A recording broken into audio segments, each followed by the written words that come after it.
Welcome to Ask a Pastor, the podcast where you can ask the pastor, well, anything.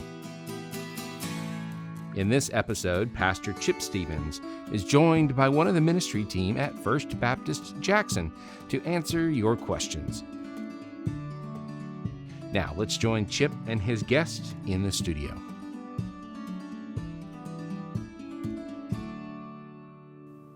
Welcome to this episode of Ask a Pastor podcast. Again, we have the opportunity to have Stephen Smith, who is the college pastor and young singles pastor here at First Baptist Church Jackson, as our guest. And today, Stephen, I kind of want to turn the tables and ask you the question. So I get to be the host and you have to answer. Sure. I like it when things are that way. I don't have to answer all the time. You might learn something. I might learn something, absolutely. Well, the question that we have today is one that's near and dear to my heart, but I know even more so it's near and dear to your heart, and that is ministering to college students.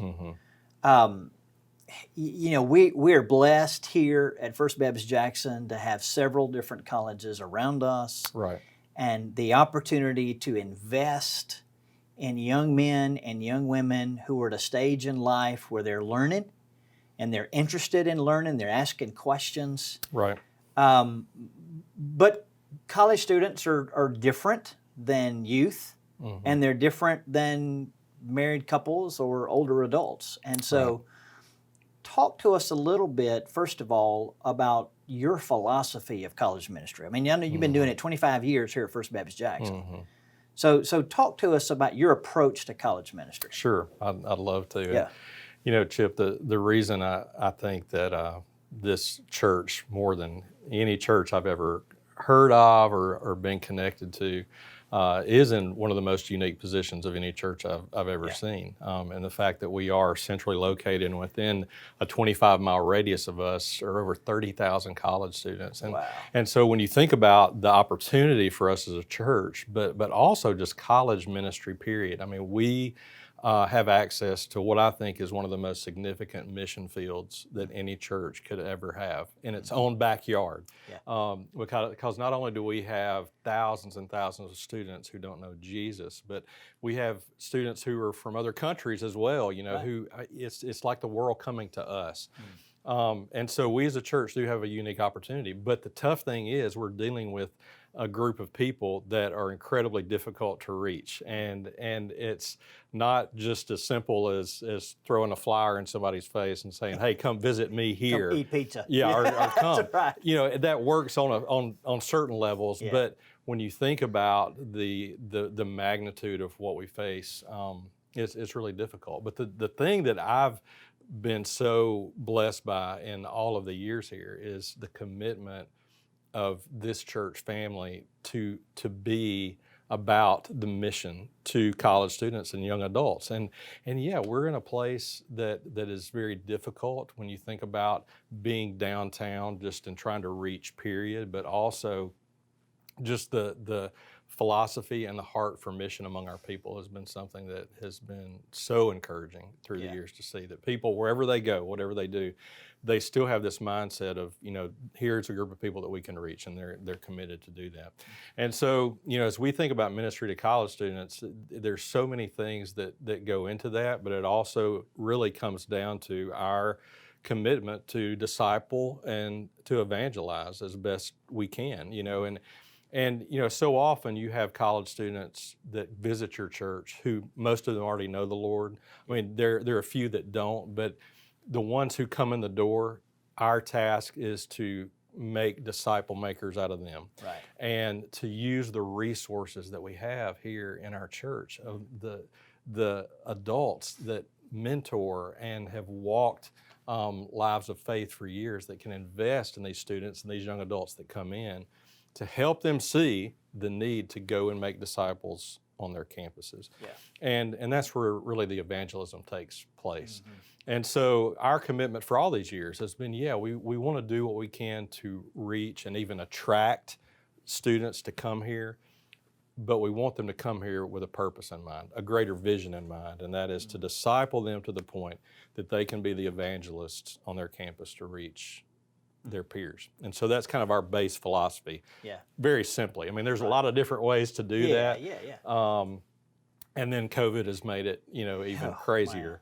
But that's what we're trying to do. Yeah. And yes, we're trying to go out and to be the missionaries on these campuses. But the challenge is greater as the years progress. And I think one of the things people don't realize about college ministry is we want these college students to be discipled so that they can be evangelists and they can be disciple makers on campus. But really the goal is even greater than that. Because at the end of the day, college ministry is an opportunity to impact the world. And really, in some ways, college ministry is an opportunity to make every other church in Mississippi and around better.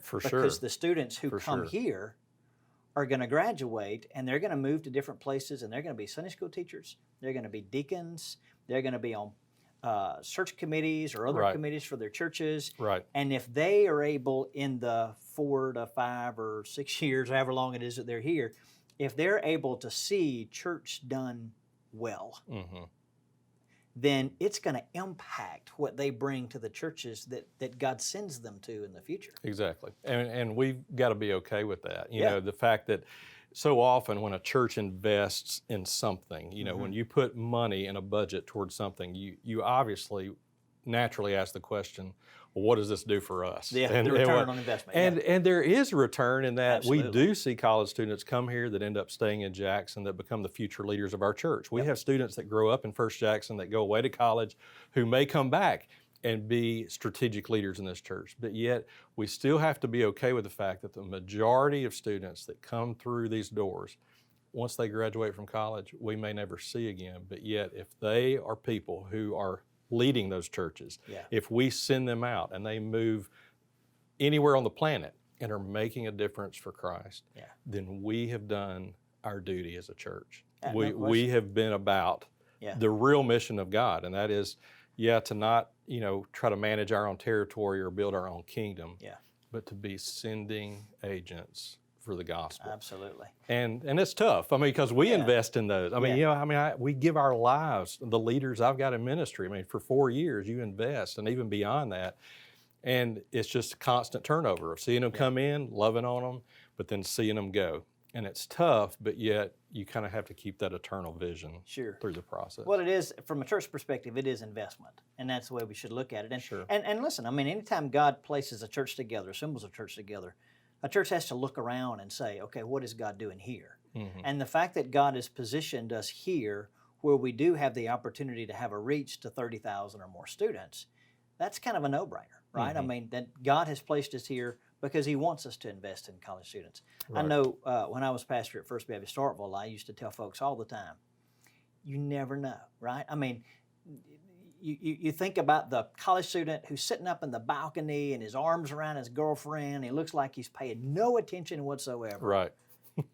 God's plan for that guy may be for him to be a Supreme Court judge one day. Exactly. And it may be 30 years from now when he's sitting on the bench and he's dealing with an issue, and all of a sudden he remembers something that was said in a sermon or a Sunday school class or whatever that changes the way he lives. And that's, like I say, thinking bigger. You have to think bigger, but it is investment. Yeah, it is. And that's what has kept me going for 25 years. I mean, of course, there's been days I'm like, maybe I want to be a manager at Starbucks and be done with it. But more than that, I mean, you really kind of get this picture of you see God at work all the time. And even with the students that come through that you look at, and hopefully it's an encouragement to parents as well, but just as you see these students and you look at them and you think, man, I don't know if they're going to make it, like I don't know, really what good can come from what you see.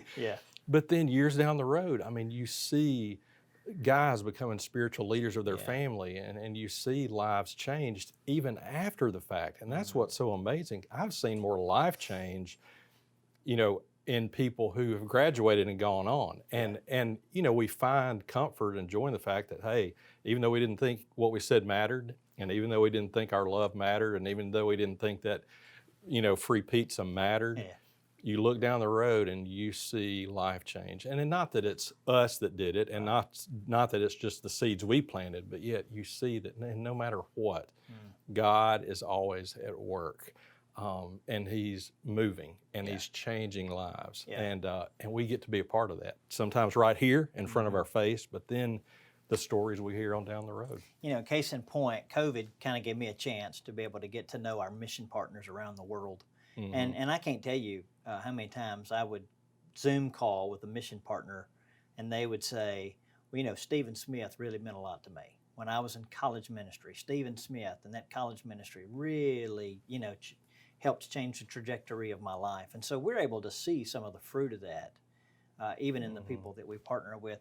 I want to ask you this question. As a church who desires to invest in the lives of college students, what is it that college students are looking for in a church? I mean, what is it that if they visit a church, what are they hoping to find? Yeah, well, and that's a great question. And we wrestle with that, obviously, as we try to be strategic and try to, not become so consumer driven that we feel like we've got to give for them to come.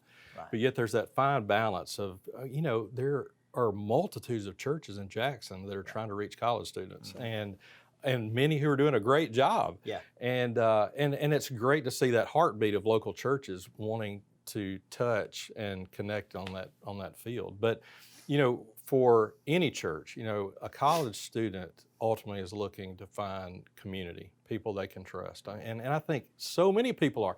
The philosophy that college students share is not much different than what the average church member is looking for when you really break it down and think about it. Everybody is looking to belong somewhere. Everybody wants to be loved. Everybody wants to be valued. And with students on a college campus, sometimes it takes a little longer to connect with them on that level.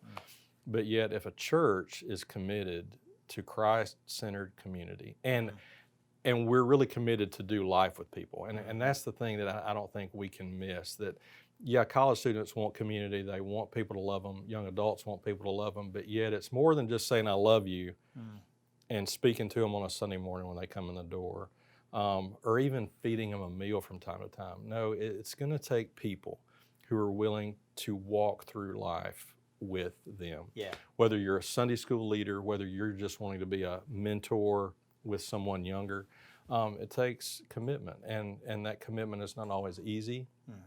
That commitment is not always clean, but it's what it takes to really show them that you care about them and love them unconditionally. And for us as a church, and for me as a college pastor, the temptation, I think, for any church is to have that mentality of y'all come and to produce an event and be concerned about numbers, and we all get caught up in that. And so much of my ministry just for years has been the attitude of measuring success by how many people you have. Yeah. But COVID has so brought us all back, I think, to the roots of what church has to be. And you've talked about it and taught it and preached it. That, it's important that we see fruit, and it's important that we know that we're impacting people, but yet we can't be caught up in the bottom line of how many people attended. The measure has to be how many lives are being impacted. How many people are really growing in their walk with Christ? Are we really discipling people like we need to? And so COVID has given us the opportunity to kind of back up and not do as many large group events that we've done in the past. We still offer something like that, but yet it's really brought us back to a foundation of saying, hey, maybe we used to have 150, now we have 75. It doesn't matter. The measure has to be, where is life change occurring? Are we really walking through a discipleship process with these students to be the catalyst to help them love Jesus more? Yeah. And that happens through more small groups, and it happens through more small group community than we've ever seen. And we've got to do that because we've got to connect on so many levels, though, to give them the opportunity they need to make those relationships happen. Stephen, what you're talking about is something that we could talk about with every ministry. Whether it's music or missions or children or preschool or youth. What we have to figure out as a church is what's the end game, right? And so if the end game is patting ourselves on the back that we have a great college ministry, then it's, we'll get as many college students as we can and see how many numbers we can get in here and how great we can make it.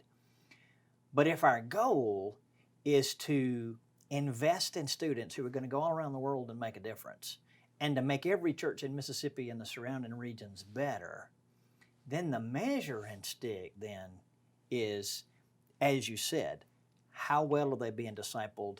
How much change are we able to see in the student? You know, as a pastor, you know, kind of my vision for a church and college ministry is again the community aspect. Mm-hmm. If we have a college student who is at Millsaps and he's studying business, Mm-hmm. I want him to be able to connect with a person in the church, a man in the church who is in business, Right. who is living his faith in the marketplace. Yep. And I want that student to be able to see this is what that looks like, and this is a goal I'm shooting for. Yep. If we have a pre-med student at Mississippi College, Mm-hmm. then I want that pre-med student, I want her to be able to see a person who's in the medical profession, who's a member of First Jackson, who's living it every single day, so that she knows what it looks like. That's what she needs to be aiming for and to become. Right. That's what you're talking about. You're talking about that as a church, we have to see this is a church investment, and church investment doesn't just mean a financial investment. Right. Doesn't just mean Right. writing checks so that you can go on trips and you can order lots of pizza. Right. But it's seeing, listen, the ultimate goal here is not to have a whole bunch of kids who show up on a Wednesday night. The ultimate goal is changing the world Right.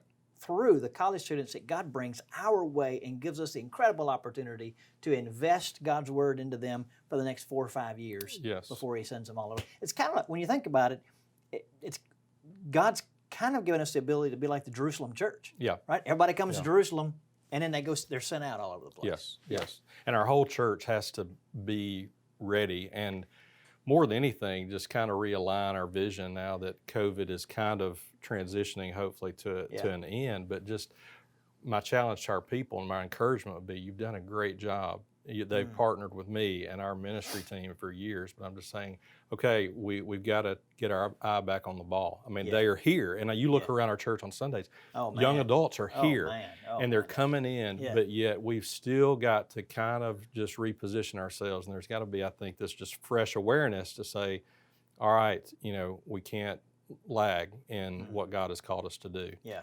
We as adults have to decide, Lord, what have you called us to as disciple makers? Yeah. Who do we need to invest in? Well, we've got plenty for you to invest in.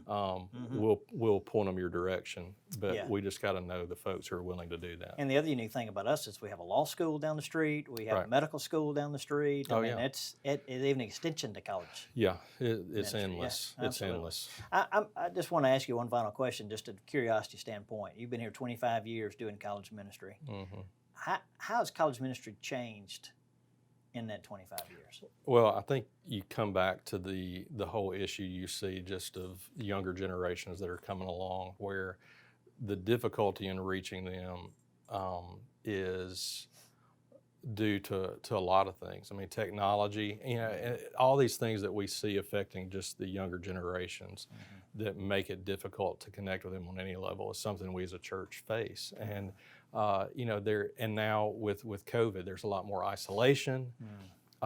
There's a lot more lack of connection, and yet, even though they yearn for it, now over the past year, we've seen that they've been unable to. And so, it really, the change we have seen over the past years, and especially radical change over the past 2 or 3 years, has just been a continued disconnect from community. They think they're connected to people because they're connected online or through technology, but yet there's the relational part of connection that is just not happening Yeah. at all. Yeah. And so we've got to take up that challenge as a church, but as the people of God, to realize, that students these days are learning and growing and transitioning in ways that are really hard for any of us to comprehend, in the way they process and how they gather information and what makes them feel fulfilled. And what is making them feel fulfilled has nothing to do with Jesus or Christ-centered community. It's just worldly stuff that is becoming their barometer. It's a worldly focus that is becoming their barometer more than anything ever has. So we've got to be willing to embrace those changes and be strategic in how we reach through that. You know, COVID as much as we can complain about it, and well, I can complain about it a lot, Sure. but COVID has left a void, a connection, relationship void. Or maybe not so much that COVID has left it, but COVID has made us realize that void greater than ever before. And God has equipped the church to meet that. Yeah. So coming out of COVID, and certainly we pray that we are coming out, what an incredible opportunity for us as a church to kind of step in the gap and meet that void and help those students who are longing for relationships and longing for Christian models of life. Yes. I mean, what a great opportunity. Yeah, for sure. We got to do it. Thank you so much. Hey, Appreciate thank all you. that you do. Thank you. And thank you again for joining us for Ask a Pastor podcast. Again, continue to submit your questions to us. We love the opportunity to answer these and to just kind of talk about ministry and talk about the Bible and talk about life. So again, thank you so much, and I hope that you have a wonderful week this week. Do you have a question to ask a pastor? You can send it to us by visiting firstbaptistjackson.org/app or message us on social media. You can find us at FBJacksonMS on Twitter, Facebook, or Instagram. Make sure to subscribe to this podcast and share it. Thanks again for joining us for Ask a Pastor.